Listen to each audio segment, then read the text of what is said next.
master trick on creating these characters that just stick with us, like Woody and Buzz, like Dory, like these characters. How are they make these characters so rich and sticky? Well, one of the main things for me that I find is all of their characters care so deeply about something. They all have something that without it, life is meaningless.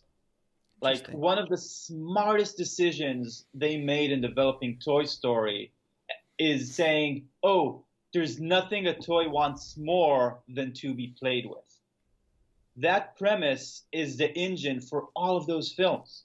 And it seems natural to us, but you can imagine different ways to go about that. Like maybe this toy wants to be left alone. Maybe it's more about like it's not natural. It's not an accident. It's a choice. And that choice drives all of the emotional journeys. Like when we cry in those movies, it's because we know how much getting played with means to Woody, means to Jesse, means to Lotso even.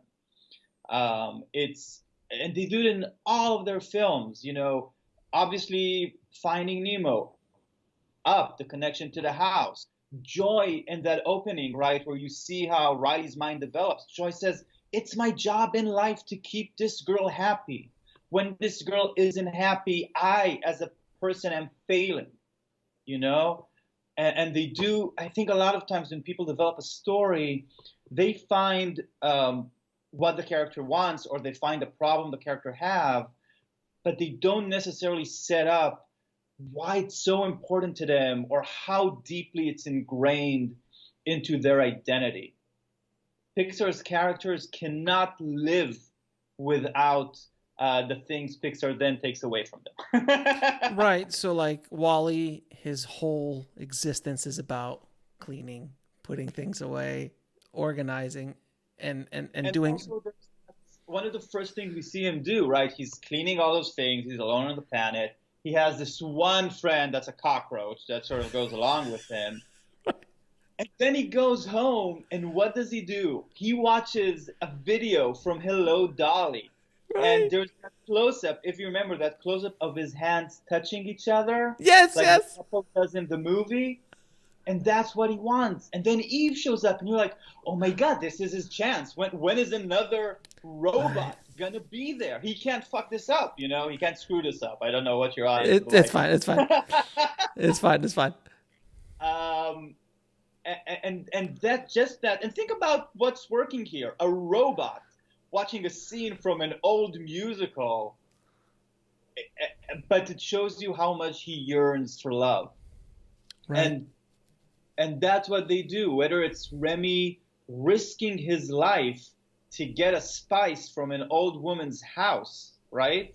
Because he has to make something that's artful. They set these things that these characters can't live without.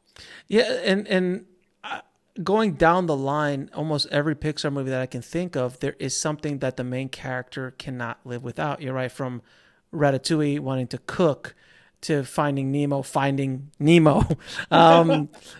Wally wanting love, to it just you start going. This is what's wonderful about this conversation, is because every time we're talking about a new concept, then I go back as we're talking. I'm going back in my back of my head is going, Cars, got it, and you just start going, checking off like, yep, they did it there, yeah, they did it there, yeah, they did it there, and it's fascinating to see. But that need, I mean, it's kind of like Disney with Pinocchio. Like you feel that Pinocchio wants to be a real boy. That's the power of that, especially when he goes off to that crazy island and starts smoking and drinking and all that kind of crazy. It was a different time. It was a different time. It was a different. Crazier time. It was crazier times. Yeah. But that wanting for a character is so powerful, and I've never really thought about it that way. You're absolutely right. You never think of, you start thinking going back to, well, I mean, if you start going back to some of the most successful films and characters of all time, Luke Skywalker Yeah. wants to get off the planet. He wants to be a starfighter, and you start going back to all these famous movies. All the main characters have this amazing, powerful need that if I can't get this, it's not, my world is over. Even Tootsie, like, It's so funny. I was thinking about Tootsie like before we started talking. I was thinking about, and this sort of relates to your question about character, because what Tootsie does amazingly well, which is very Pixar-ish, is how every character in it is a reflection of the theme and brings out some side of the lead. Like if you're talking about men, women, so you have, the director and the actor sort of are, harassers and look down on women. You have that one female boss. You have his roommate who's sort of more about his artistic side that he's neglecting. And Pixar does that too. Think about Incredibles, right? Right. Every Yes. family member they cannot agree about what being a superhero is. None of them. So that's another good trick that Pixar often does. Which is what? Say that. Can you explain that? Every character has a different point of view. Every Mhm. character has a different role, a different function. Every character has a different reflection of the theme. If you think about Remy and Linguini, they're opposites. Linguini has the heritage and the opportunity, but no talent. Remy He's a can't rat. get a sign, but has all the yeah, he's a rat, He's a but he has all the talent in the world. And then you have Gusteau and Ego, who are polar like everyone is a different way in to the theme, to the character, to Right. what we're talking about. My favorite line in Ratatouille is like, it was you that was getting funny with, was it you were getting funny with the spices? It's just such a, the delivery of that line was so brilliant, man. I mean, people who are listening can't see that I literally have a smile because I'm constantly thinking of Pixar movies in my head, all the way down, and just thinking about the good times that you have watching those films. It's pretty remarkable. There's not any studio that I can think of that has that reaction. Even Disney itself, even Star Wars films don't all hit exactly the right place.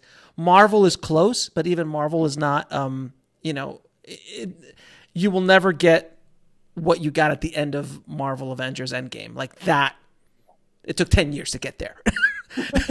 I mean, it took 10 years to get to that specific 30 minutes of film. Yeah. But Pixar hits that every time. Almost every time they're hitting that.